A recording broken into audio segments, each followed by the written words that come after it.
All right, great. Our task in this lesson is to learn how to improve the formatting of the slicers we have inserted and make them appear nice, keeping in mind the layout we have on the left side. So, let's do the following. I'll select all the slicers. I'm holding the Shift key while doing it. And we'll open the Options tab, which is available only after we have selected at least one slicer. Here, we can select this tiny arrow, showing more options, and it would allow us to create a new slicer style.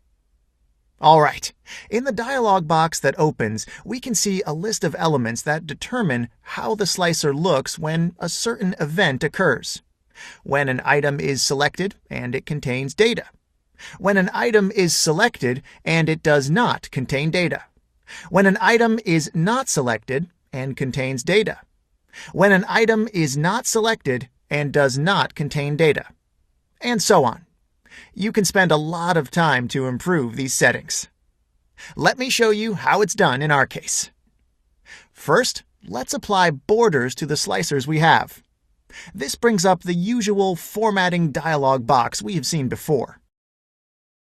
We can use a light gray color.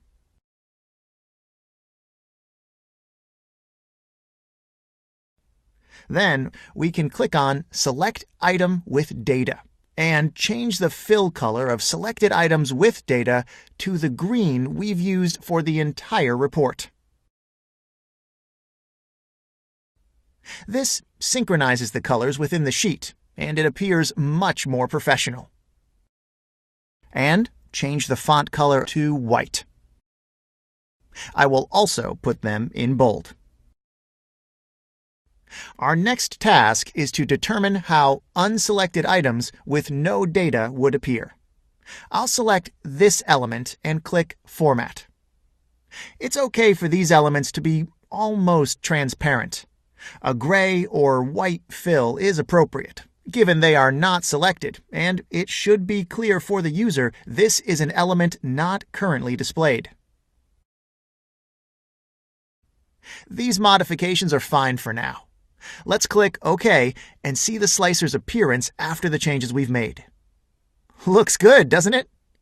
Once we make a selection, the selected items appear in a certain way. In this case, all selected cells continue to be green.